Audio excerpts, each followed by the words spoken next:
दोस्तों exercise 10.3 class 11 NCERT maths की अभी हम बात कर रहे हैं। दोस्तों बहुत आसान तरीके से समझते हैं।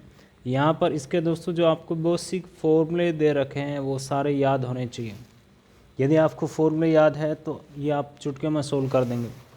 यहाँ पे आपको दे रखा निम्नलिखित समीकरणों को ढाल अंतःखंड रूप में रूपांतरित कीजिए और उनके ढाल तथा y अंतःखंड ज्ञात कीजिए। तो देखिए यहाँ पे बिल्कुल सिंपल सा प्रोसेस करना है।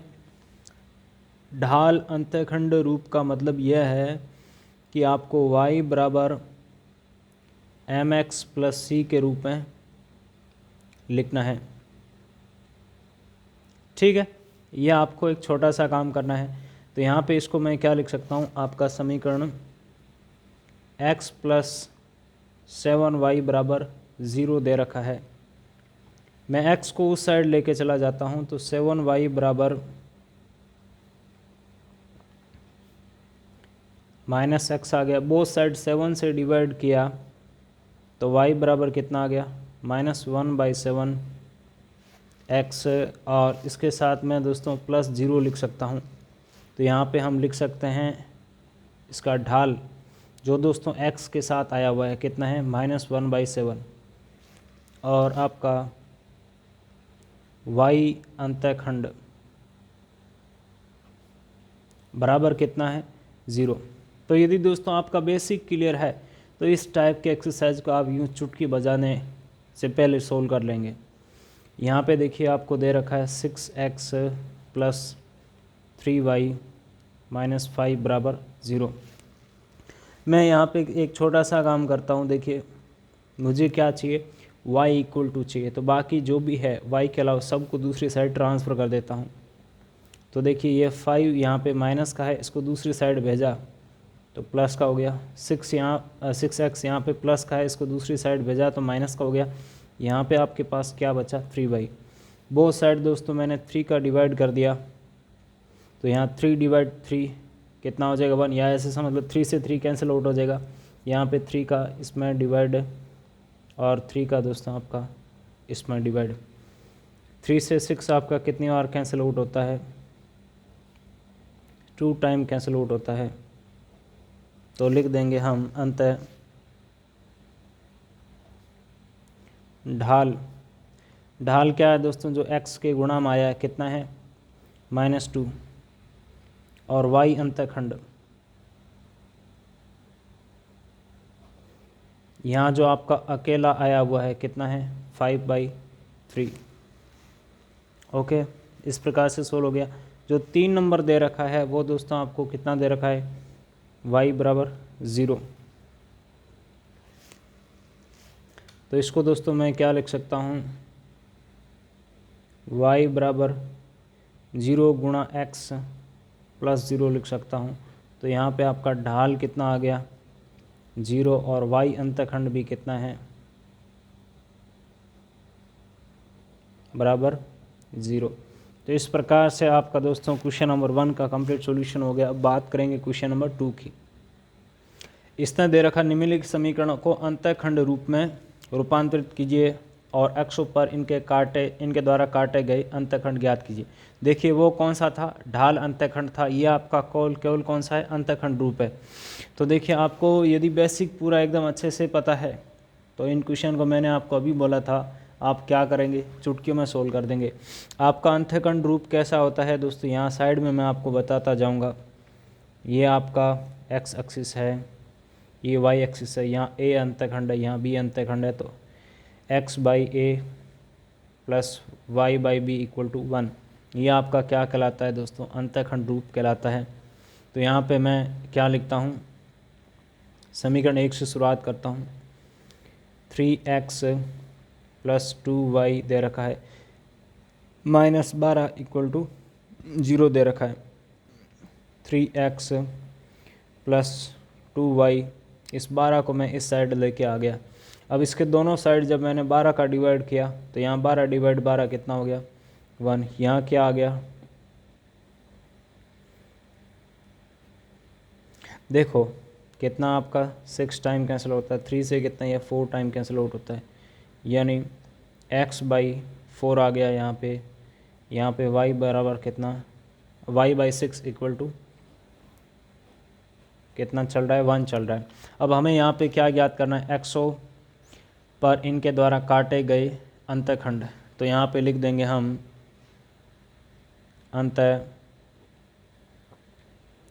अक्षों पर काटे गए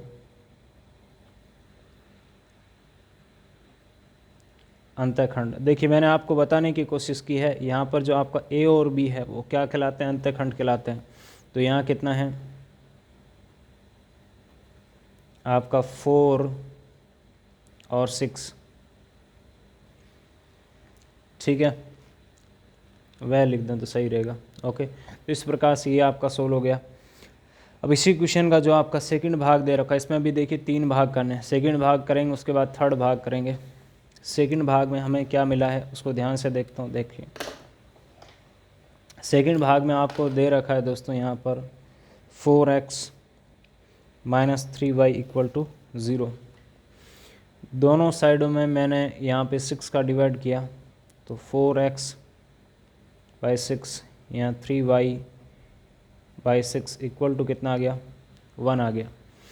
अब देखिए आप एक बात समझते होंगे, शायद आपको पता होगा कि यहाँ जो मल्टीप्लाई में होता है, यानी ऐसे समझिए ax/b है, तो इसको आप क्या लिख सकते हैं, यहाँ जो मल्टीप्लाई में है उसको आप नीचे लाएंगे तो इसके डिवाइड में आ जाएगा। इसको आप है जो ऐसे लिख सकते हैं गणित में। तो यहाँ पे इसको मैं कैसे लिख सकता हूँ, एक तो देखिए आपका 2 से कैंसिल आउट हो रहा है, ये कितना 2 टाइम, ये 2 से 3 टाइम कैंसिल हो रहा है, ये 3 से कितना आपका 2 टाइम कैंसिल हो रहा है।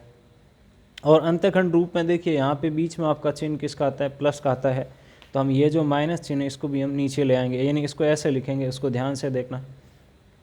यहाँ जो मल्टीप्लाई में आया है वो आपका नीचे डिवाइड में आ जाता है, और ये जो माइनस चिन्ह है ये आपका यहाँ नीचे आ जाता है। ओके, बस दोस्तों आपको यहाँ पे आपका क्या क्लियर होना चाहिए, बेसिक क्लियर होना चाहिए कि यहाँ पे मैं ये कर रहा हूँ, यहाँ पे ये कर रहा हूँ। बस अब हम लिख देंगे, हमें यहाँ पे क्या ज्ञात करने हैं, अंतःखंड ज्ञात करने हैं। तो अंतःखंड क्या है दोस्तों आपका 3/2 तथा ये कितना है -2 है। बस हो गया सोल्व, आसान क्वेश्चन है। अब इसका लास्ट देखिए थर्ड भाग कर लेते हैं। थर्ड भाग में हमें क्या मिला है उसको देखते हैं। 3y+2 मिला है।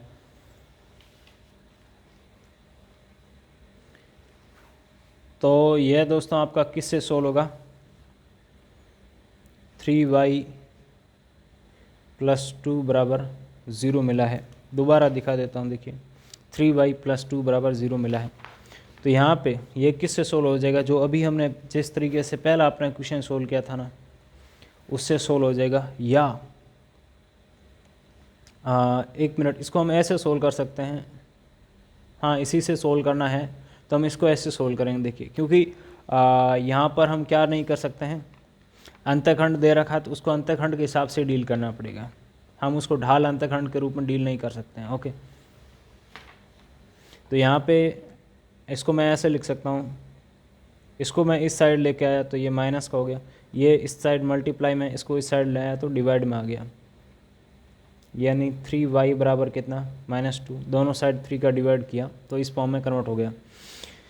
अब देखो मैं इसको ऐसे लिख सकता हूँ, यहाँ पर x प्लस यहाँ पे इसके साथ यदि आपका कुछ भी ऐसा मतलब x का टर्म नहीं है तो इसका मतलब क्या है, यहाँ पे इसके आपका अंतःखंड कितना है, 0 है।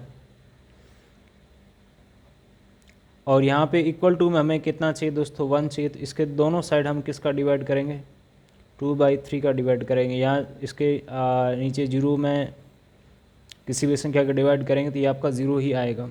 यानी ऐसा समझ लीजिए जब आपका x का पद नहीं हो तो इसका मतलब क्या है, उसका अंतःखंड यहाँ पे आपका 0 है। तो यहाँ लिख देंगे लास्ट अपना रिजल्ट, अंतःखंड क्या निकला दोस्तों, x का अंतःखंड 0 तथा यहाँ पे y का अंतखंड कितना -2/3 है। ओके, यही हमें यहाँ पे ज्ञात करना है। इसको आप देखिए इस दृष्टिकोण से समझिए, यह जो मैंने पद लिखा है इसको इस दृष्टिकोण से समझिए। देखिए आपको 0 दे रखा है, ठीक है। इसको आप क्या लिख सकते हैं, 0/0 लिख सकते हैं, इसके साथ में x लिख सकते हैं। इस 0 को यहाँ पे आप इसको ऐसे लिख सकते हैं, देखो ऐसा, इससे थोड़ा रिलेट करके समझने की कोशिश कीजिए। हालांकि ये किसी भी संख्या के डिवाइड में हम 0 नहीं लिख सकते, वो आपका है परिभाषित होता है, लेकिन यहाँ है जो आपको कुछ ऐसा समझना पड़ेगा। ओके, और इसका देखिए पूरा थ्योरी आपके पीछे बुक में दे रखा है कि ऐसा क्यों लिखते हैं, या इसको ऐसे समझ लीजिएगा डायरेक्ट कि जो आपका यहाँ पे पद नहीं दे रखा उसका अंतःकरण इस प्रकार से 0 लेके चलना है। अब दोस्तों हम पहुँच गए अपना 3 नंबर क्वेश्चन में। इसमें दे रखा है लंब रूप, ढाल अंतःखंड और ये आपका लंब रूप का क्वेश्चन है। तो देखिए लंब रूप आपका कैसा होता है।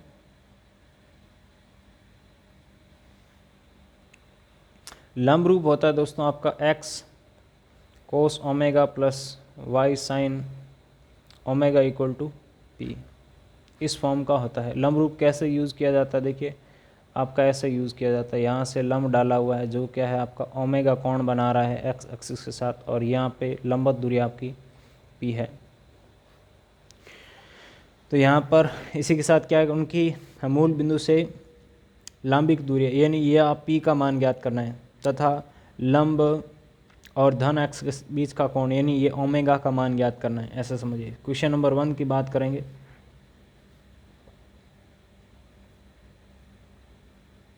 तो मेरा पहला टारगेट क्या है, यहाँ पे x और y को रखना, बाकी जो आपका कांस्टेंट है उसको दूसरी साइड भेज देना, इसके साथ कंपेयर करते हुए चलेगा।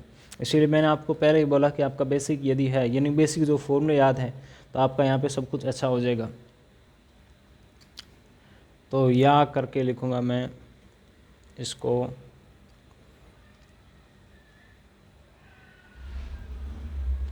-8 आ गया। अब देखिए यहाँ पे बीच में किसका चिन्ह चाहिए, हमें प्लस का चिन्ह चाहिए, और जो आपकी दूरी है वो क्या नहीं हो सकती है, यहाँ पे माइनस नहीं हो सकती है। तो हम क्या करेंगे, इसको दोनों साइड माइनस साइन से गुणा करेंगे।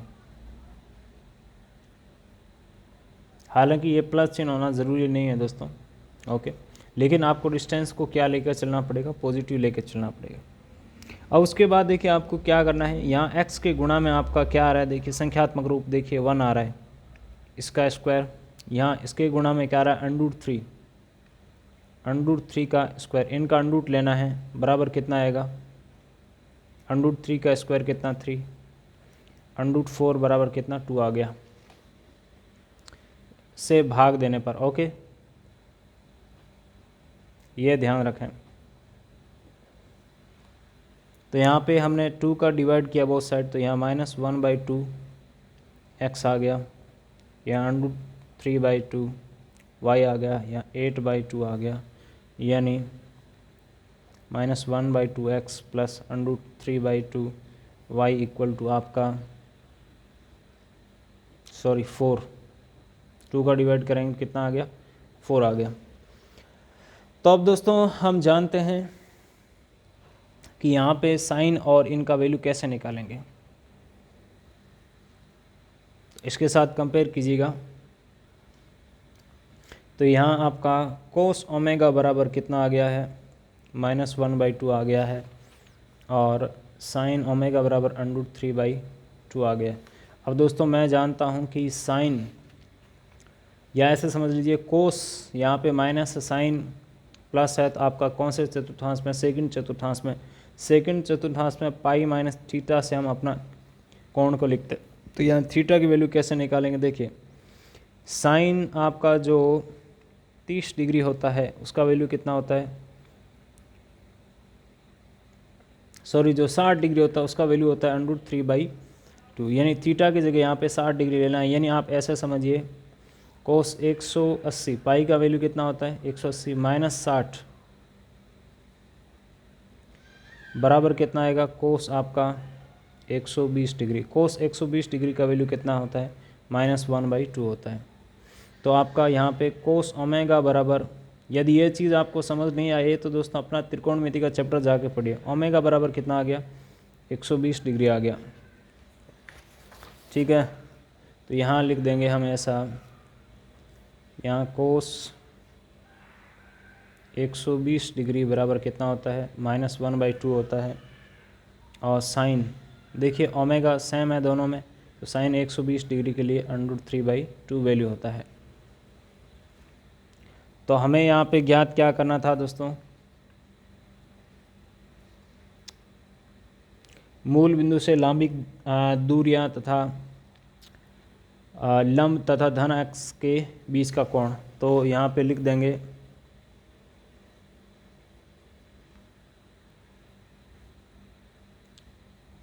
हम जानते हैं कि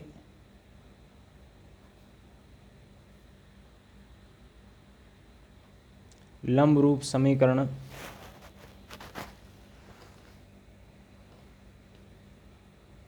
क्या होता है, x कोस ओमेगा y साइन ओमेगा बराबर p।